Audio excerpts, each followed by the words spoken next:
Hey guys, what's up? I'm Erin and welcome back to the channel. At this point, I've made a handful of these net worth style videos, and I truly love and appreciate all the feedback that you guys give on how I can improve them. So that's my goal with this video, to make the ultimate net worth video. I want to try and capture more data. For those of you that leave comments and suggestions on every single video, thank you, and I hope this one checks all of your boxes. I've heard your suggestions and I'm going to try and hit every single mark when it comes to net worth by age with this one. Now, I personally love average statistics. Yes, I totally understand that averages can be heavily skewed by those incredibly high income earners, but I'm okay with that because I want to set lofty goals. But don't worry, for every single category, I will also present the median. The median is often a truer measure as it serves as the exact center point for a set of data. But I want to even take it one step further.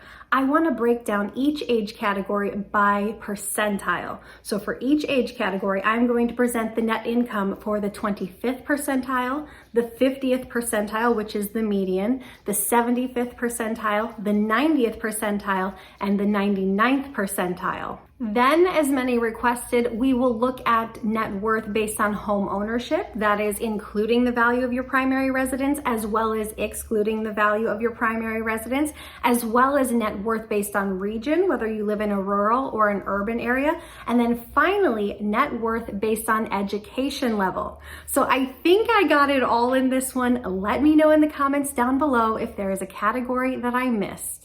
However, it's gonna be a while before I do another one of these.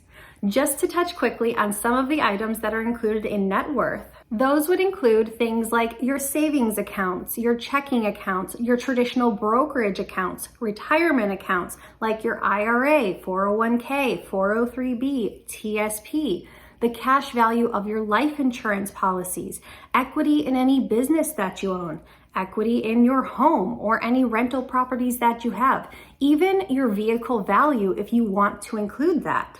With that, this is going to be a long one, so grab your coffee, get comfortable, and let's get started presenting average net worth by age, by percentile, and by home ownership. And also, please note that all numbers presented here are per household. All right, so let's kick it off with those 25 to 29 years old. This first category is going to include the value of any primary residence that people may have. The average for this category is a net worth of $49,000. When we break it down by percentile, the lowest 25th percentile has a net worth of a negative $3,600. The 50th percentile, or the median, has a net worth of $7,500. The 75th percentile, $62,000. To be in the 90th percentile, $152,000. And to be in that 99th percentile, $606,000. Now, if we remove any equity that someone has in their primary residence, the average net worth for those 25 to 29 becomes about $29,000. The lowest 25th percentile now has a negative $7,200 as a net worth. The median, or the 50th percentile, $5,900. The 75th percentile, $30,000. The 90th percentile, $90,000, and the 99th percentile, $388,000. A low net worth in your 20s is the norm. Please note that the median in either of these categories is just $6,000 to $7,000, depending on if you're including the value of one's primary residence. And even the bottom 25th percentile, they have a negative net worth. A lot of people in this age bracket have student loans, and student loans can be a heavy burden that really drag down your net worth, especially in your early working years. And it's also kind of fitting that 25% have a negative net worth, and the statistics show that 26% of people under the age of 30 actually carry student loan debt. Only 21% of student loan borrowers will pay back their debts in 5 years. The average student loan payback period is actually 20 years, meaning most people hold on to their student loan debts until their 40s. That's a scary stat. Some professional degrees are paid back in 45 years. In your 20s, I don't think your net worth should be your main focus, as you don't really have all that many working years under your belt. Instead, I think it should be on building good financial habits, like opening a credit card and making sure that you pay it off every single month. Never carry a balance. Open up a Roth IRA and start contributing towards your retirement. If your employer offers a 401k option, start contributing there as well. Make sure you're living on a budget so you know what your expenses are and you're not living beyond your means. Building up good financial habits is key to having a successful financial life.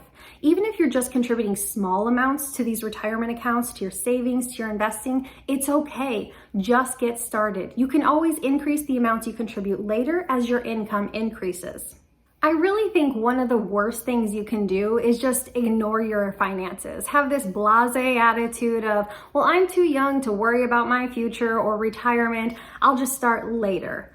Newsflash, no one is too young to worry about their retirement. You will always wish you had started sooner. So start today and develop those good financial habits. Make sure you're living within your means, following a budget, paying off your credit card, you're investing for your future. If you don't focus on building up these good financial habits, you very well may build up bad financial habits, habits that you will later have to break, and in the process, you might have dug yourself into a terrible financial situation that you will then have to work yourself out of.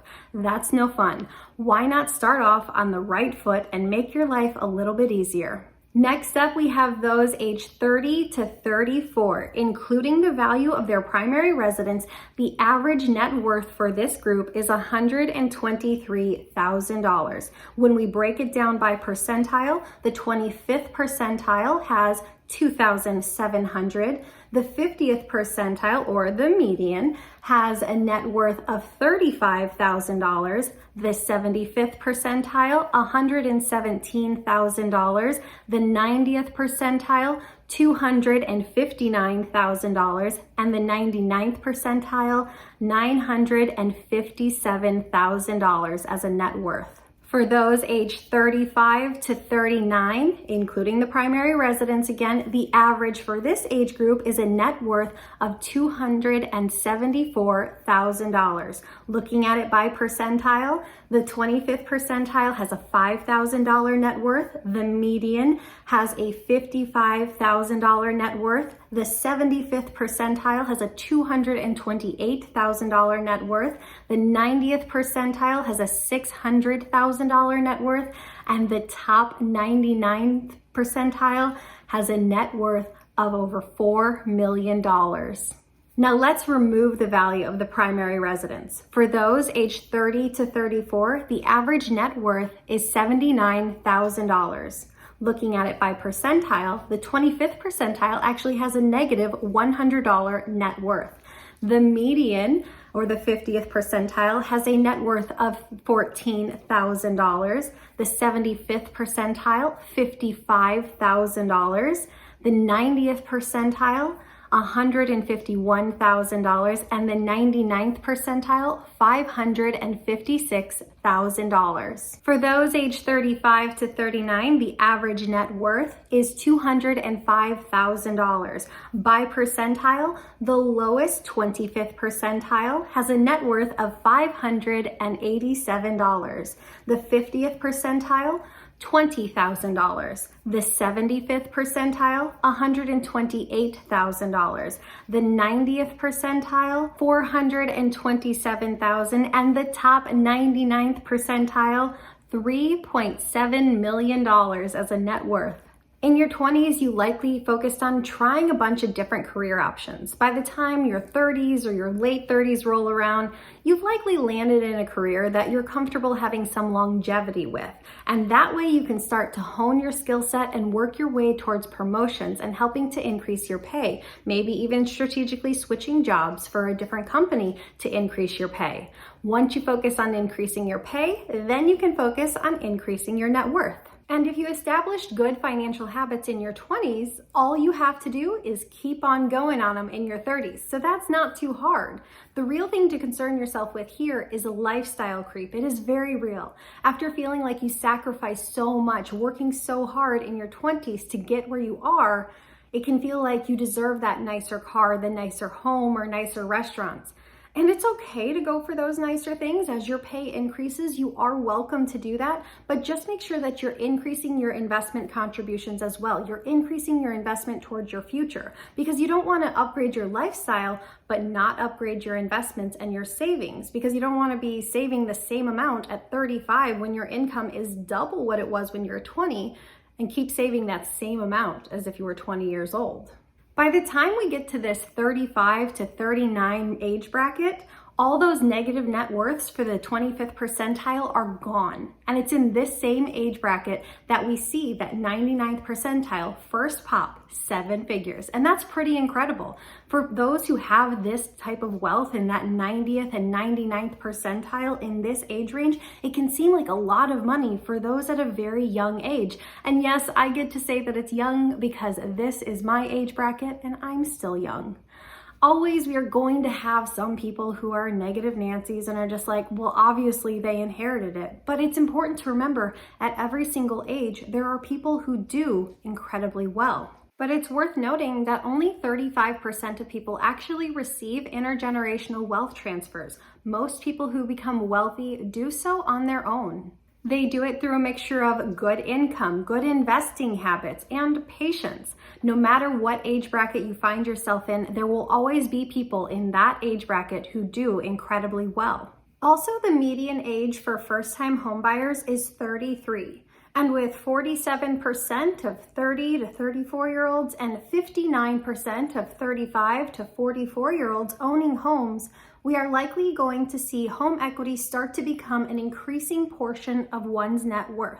Next up, we come to those aged 40 to 44. The average net worth for this group, including the equity in their home, is about $623,000. When we break it down by percentile, the 25th percentile has $18,500. The median has $127,000.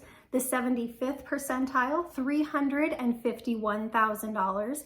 The 90th percentile, $848,000. And the 99th percentile, almost $8 million.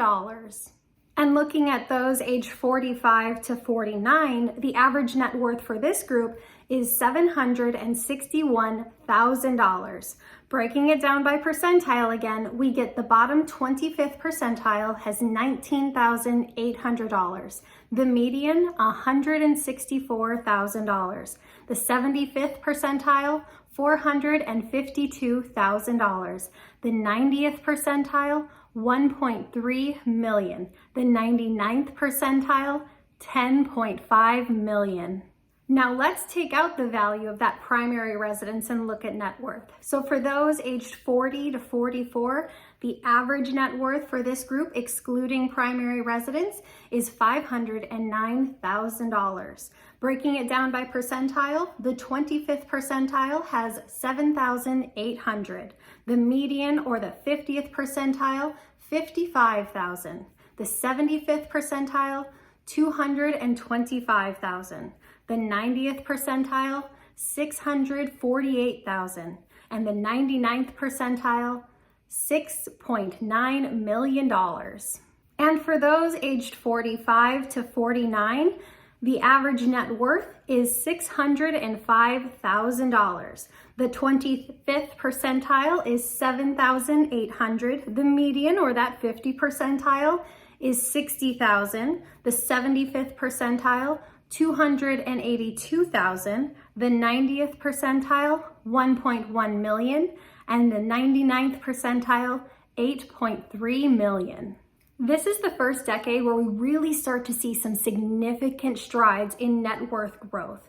You likely have quite a few working years under your belt, you've had a handful of promotions, so you have better pay.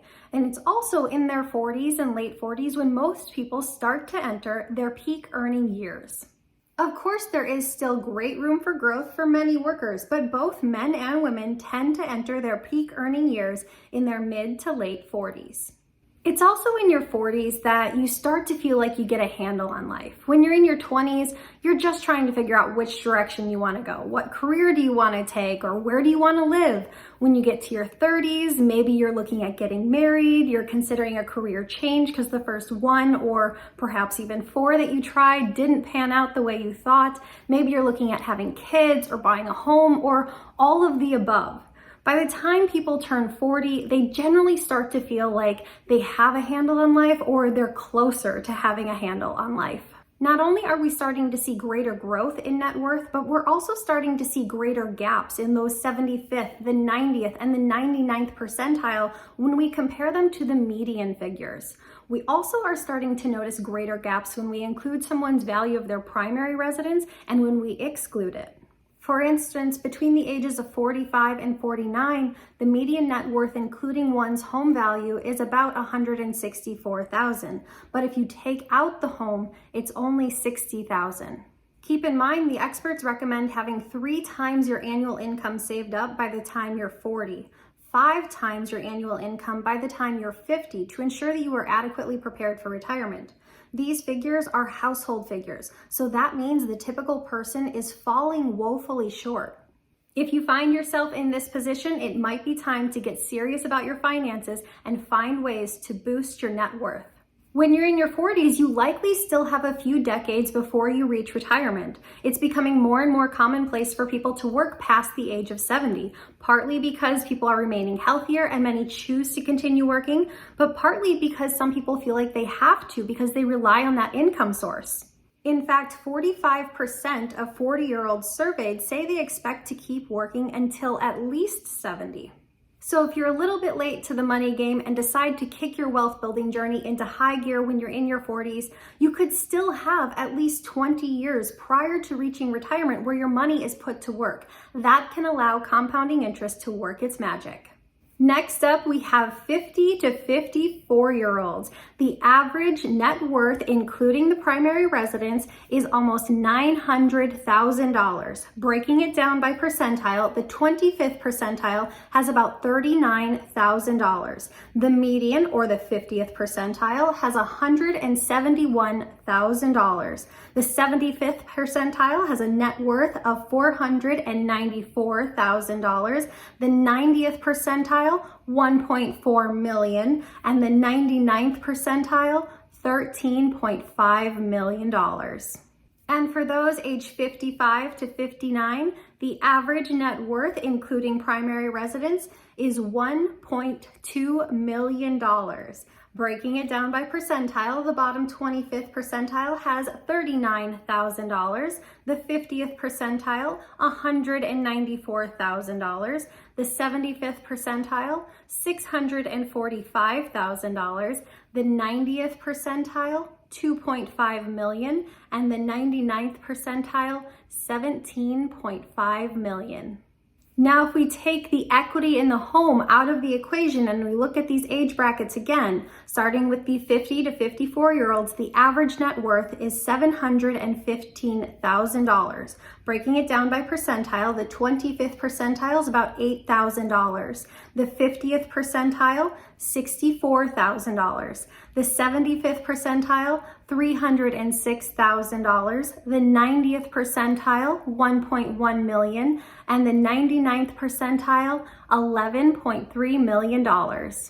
And for those age 55 to 59, excluding the equity in their primary residence, they have an average net worth of $955,000.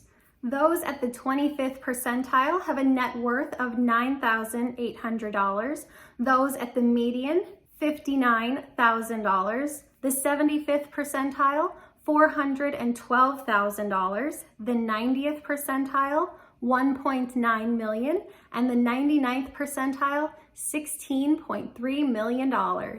Practically every study says the same thing. The typical age for someone to become a millionaire is in their 50s. Dr. Thomas Stanley, the author of The Millionaire Next Door, a brilliant book in case you haven't read it, found that data is true. Fidelity found the same thing. Dave Ramsey and the team over at Ramsey Solutions, again, found the same thing. Some studies say that it's 56 years old, some say 57, but the general trend is there. In your 50s is the most likely age that most millionaires reach that status.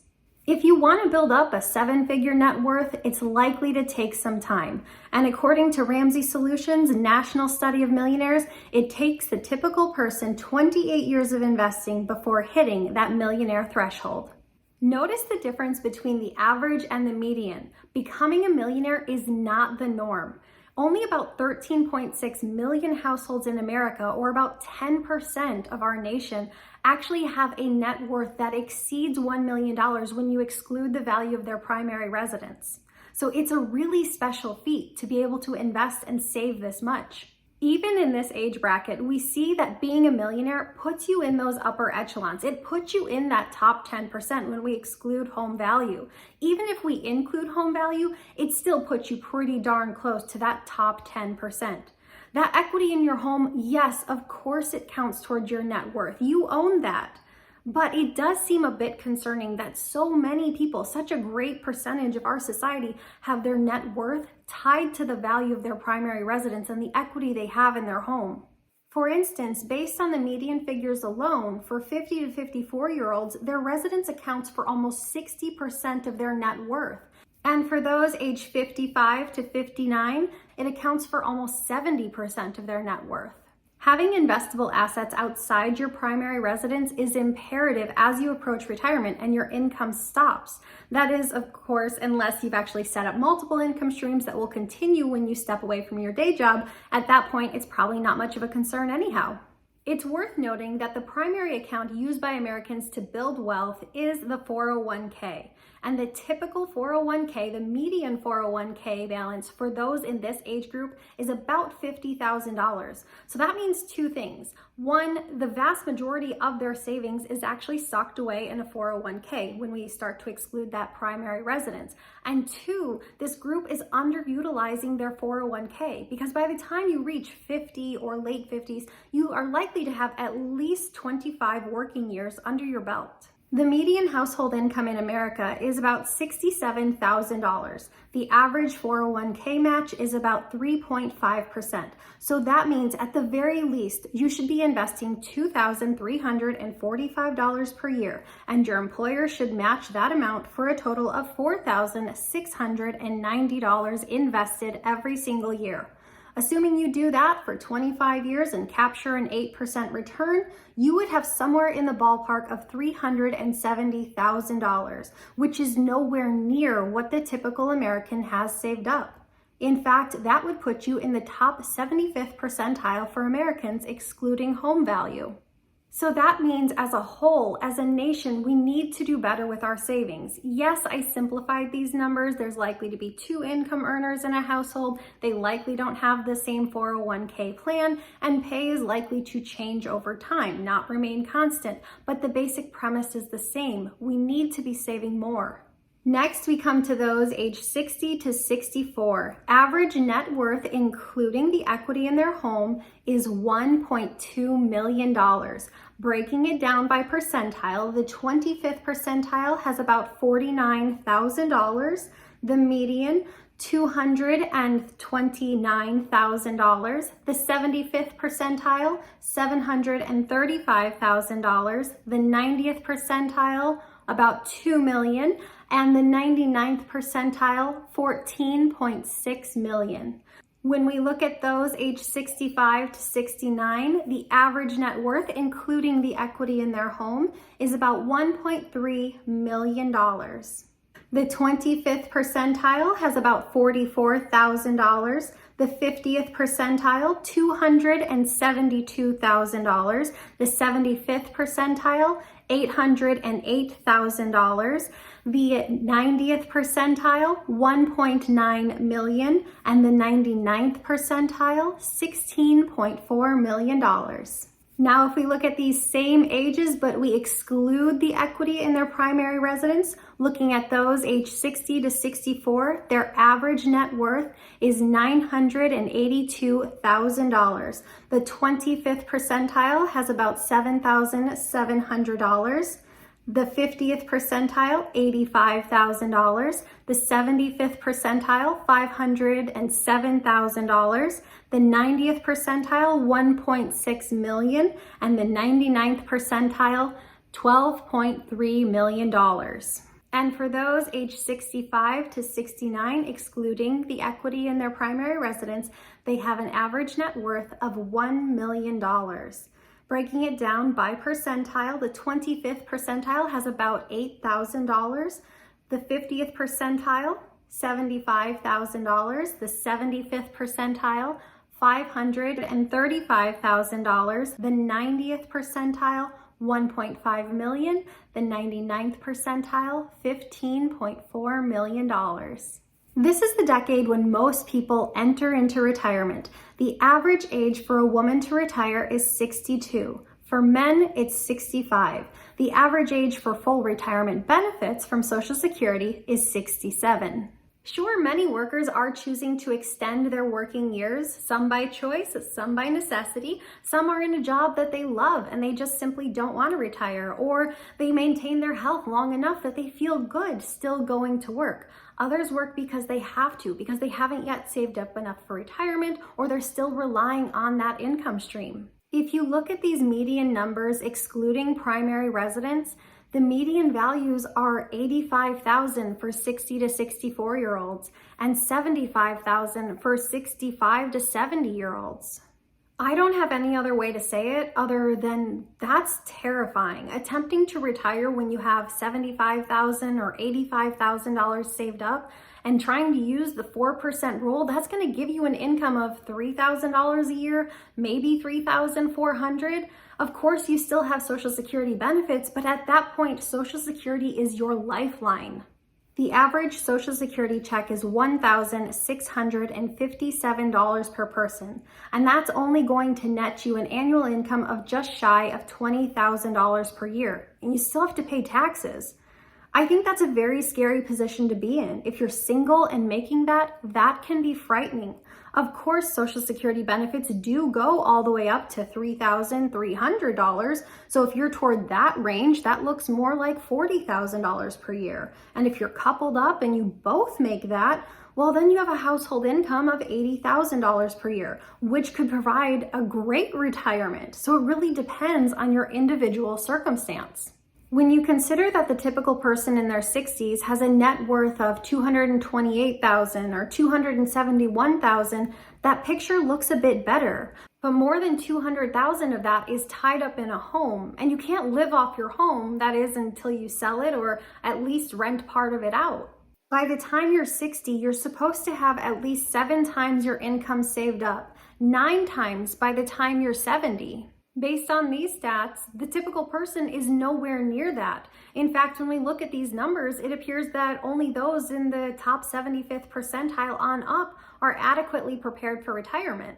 Of course, how much anyone needs for retirement is highly individualized to their circumstances. Is your home paid off? Do you want to travel? Do you have a lot of expenses coming your way? Or maybe you're at bare bones. It really depends on your situation. But I am a cautious person, and these numbers really scare me. I want to be adequately prepared. I don't want to live my golden years thinking that I'm one catastrophe away from being broke. That, to me, isn't golden. I also find it interesting that a net worth of 7 figures still puts you in the top 10%, in that 90th percentile. I really would have thought that after a lifetime of working and saving and investing, that more people would have more wealth, especially at this age bracket. What do you think? Let me know in the comments down below. Next up, we have those aged 70 to 74.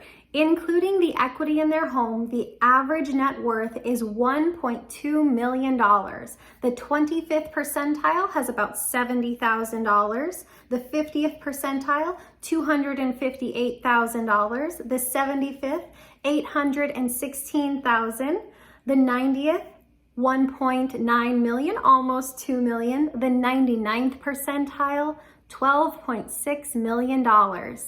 And for those age 75 to 79, including the equity in their home, their average net worth is $945,000. The 25th percentile in this age range has $83,000. The 50th percentile, $273,000. The 75th percentile, $612,000. The 90th percentile, $1.5 million. The 99th percentile, $12.8 million. Now, if we take out the equity that one has in their home and we look at these age brackets, those 70 to 74, average net worth is $932,000. Breaking it down by percentile, the 25th percentile has $13,000. The 50th percentile, $95,000. The 75th percentile, $483,000. The 90th percentile, $1.6 million. The 99th percentile, $10.8 million. And for those age 75 to 79, excluding the equity in their home, they have an average net worth of $718,000. The 25th percentile has a net worth of $12,000. The median, or the 50th percentile, $87,000. The 75th percentile, $383,000. The 90th percentile, $1.1 million. And the 99th percentile, $11.3 million. For the first time, we actually start to see average net worth decline. Median net worth declines, then rebounds. This is likely because in the initial years of their retirement, retirees tend to spend more money than they do in their later years of retirement. In those early retirement years, that's when people tend to take the most trips, when they're a part of the most groups or the most social clubs. As you get to those later 70s, people tend to slow down a little bit. Maybe they don't do as many activities and adventures, and with doing that, they naturally spend less money. Of course, this is highly individualized. If you're like my neighbor John, who happens to be 77 years old and has the busiest social calendar I've ever seen, you're probably not going to be slowing down. John routinely hits the tennis courts 3 times a week. He is a member of a country club. He hits the pool every single day, goes biking for several hours every single day. He recently went to France and Germany, followed it up with an Italian cruise. He actually lives in Florida during the wintertime rather than here in New England because who can blame him? It's crazy cold up here. So I recently sent him a text just to check in and see how he was doing. He said he was doing great and heading to Aruba for a few days. Having your net worth decline in your retirement years is totally normal. You work your entire life and you save for this moment. Once you enter retirement, you've made it. You get to live off everything you've worked so hard to create. Enjoy it. But we still do see that the typical American has a lot of their net worth tied up in the value of their home. When we look at those in the 50th percentile and lower, it seems to be the vast majority of their net worth. When we look at those in the 25th percentile, excluding the value of their home, they only have $12,000 to $13,000. And I hate to bring up this topic, but the average life expectancy in America is 78 to 79 years old. So you have to consider what it costs for you to actually pass on. The typical funeral is $7,000 to $12,000. So that means for those in the lower percentile, a funeral cost alone is going to eat up any remaining estate outside of the value of their home. And I know the vast majority of us do not want to pass on debts or a bill to our loved ones. Realistically, these are simply things you have to consider in life. I remember when I was 18 and preparing my first will, deciding if I would want to go with cremation or burial and talking about it with my brother. My brother quickly said to me, "You get to be cremated. You don't get to take up space when you die." Clearly, we are a very sensitive bunch. But my point is this: you have to think about your future and your ending because it costs money. And I always like the Boy Scouts motto, always be prepared. On the other end of the spectrum, I'm shocked to see that a net worth of $500,000, or if you want to include the equity in one's home, about $800,000, gets you into the top 75th percentile for those who are about 70. To me, that just seems incredibly low. You have an entire lifetime where you've worked, you've saved, you've invested. I look around and it seems like people have more than that. I look at their lifestyles and it seems like they simply are spending more than that, living larger than that. But I guess that just goes to show things aren't always what they seem. And finally, we have those age 80 on up, including the equity in their home. The average net worth for this group is $973,000. Breaking it down by percentile, the 25th percentile has $107,000. The median, $326,000. The 75th percentile, $589,000. The 90th percentile, $1.7 million. And the 99th percentile, about $10 million. And if we take out that equity in the primary residence for those age 80 and up, the average net worth is $787,000. The 25th percentile has about $12,000. The median, or that 50th percentile, has about $87,000. The 75th percentile, $410,000. The 90th percentile, $1.3 million. And the 99th percentile, $8.6 million. We start to see the average and the median net worth start to come down in the 80s. Most, not all, and I'm certain not my neighbor John, start to slow down when they're in their 80s. Maybe they're doing less activities and choosing to spend more time with friends and family. Maybe they have health issues that are popping up and forcing them to slow down. Either way, people in their 80s tend to spend less than people in their 70s, so their net worth, as long as it remains invested, will actually continue to climb. Perhaps at this stage of life, people are thinking about the legacy they can leave when they pass on, thinking about what they can give to their children, their grandchildren, or even the charities they love, rather than focusing on building up that net worth. Unless you're anything like my neighbor John, who will likely be planning his next vacation or his neighborhood block party. The reality is that these net worth numbers are lower than they should be for practically every age bracket. It shouldn't be that just the top 25 or 20% of our nation is prepared for retirement. And this is especially concerning for our older Americans who do enter into retirement and forego their income streams. A lot of people don't look at retirement for what it actually is, the longest, most expensive vacation you will ever take. It's reported that 80% of households with adults over the age of 60 struggle financially. That's alarming. But if you look at the figures presented here, it's not all that surprising. If you fail to save for your future, you put your future self in a very risky and uncertain position. Now, net worth isn't everything. You want to live and enjoy your life, but you also don't want to live so much for today that you forget about tomorrow.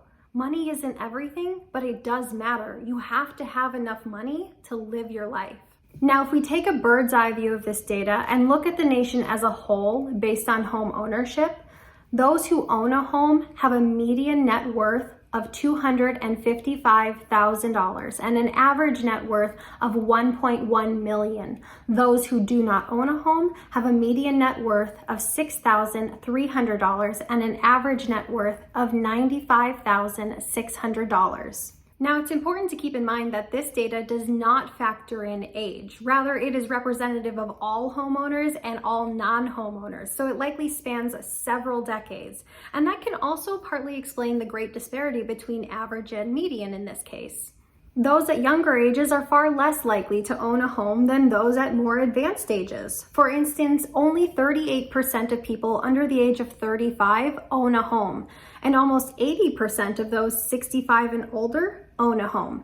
Keep in mind that younger people are more likely to have lower net worths as they have less working and savings years under their belt. Net worth tends to increase with age. So that too can help to explain the great disparity of net worths for those who own a home and those non-homeowners.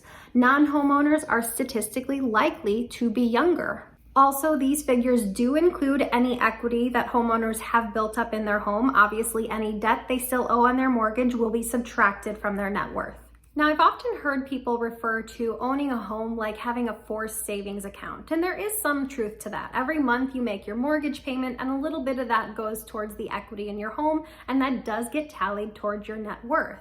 Missing a mortgage payment isn't optional, whereas if you say to yourself, I'm going to save $500 every single month and invest it at a company like Vanguard, if you miss a month, Vanguard isn't going to call you up and say, hey, you missed your investment in March.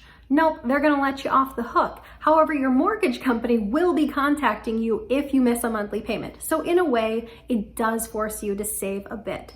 However, it's important to keep in mind that this really isn't liquid because the only way to access this money is to sell your home.